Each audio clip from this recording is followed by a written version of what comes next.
কমিশনে করার পরে আমাদেরকে কোনো খোঁজ খবর জানানো হচ্ছে না। আমাদেরকে জানানো হোক যে আমাদের বাবারা জীবিত আছে নাকি মৃত আছে, কেমনে আছে আমাদের এটা খালি জানানো হোক। এখন আমাদের এটাই একটা কথা যে আমাদের মাঝে যেন বলা হোক আমাদের বাবা এরা কী অবস্থায় আছে। আসসালামু আলাইকুম। আমরা আমাদের গুমের শিকার নূর হোসেন হিরু, তার কন্যা এবার এইচএসসি পরীক্ষা দিয়েছে, আমাদের সেই নাবিলা নূর।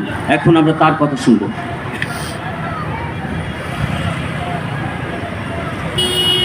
আসসালামু আলাইকুম, আমার নাম নাবিলা নূর।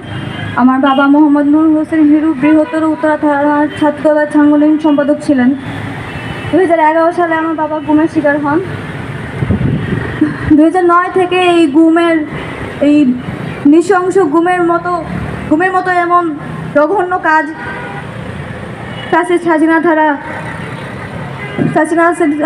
হাসিনা কর্তৃক হয়েছে। 2011 সালে আমার বাবাও এই একই, আসলে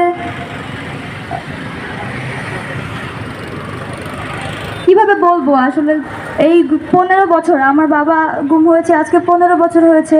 এই 15 বছর যাবৎ এখনও আমার বাবার কোনো খোঁজ খবর আমরা পাইনি। ইন্টারিম সরকারের 1 বছর পার হয়ে গিয়েছে। আমরা অনেক আশায় ছিলাম এবং আমরা এখানে যারা আছি, আমরা গুম পরিবার অনেকেই আছি এখানে, আমরা সকলের মধ্যে একই আশা এখনও রয়েছে যে আমাদের স্বজনদেরকে আমরা ফিরে পাবো, আমার বাবাকে আমরা ফিরে পাবো। এই আশা নিয়ে আমরা সবাই এখানে এক হয়েছি এবং অবস্থান করছি। কিন্তু 15 বছর পরেও যখন আমার বাবাকে ফিরে পাচ্ছি না, আমাদের এই অনুভূতি আমরা কিভাবে ব্যক্ত করব।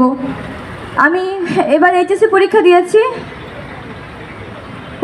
কিন্তু আমার বাবা আমার পাশে ছিল না। আমি এরকম হয়েছে যে পরীক্ষার মাঝখানে পরীক্ষা দিয়ে আমি বাবার সন্ধানের জন্য চিন্ময়ী সম্মেলনে একটা অনুষ্ঠান হয়েছিল, সেখানে গিয়েছি।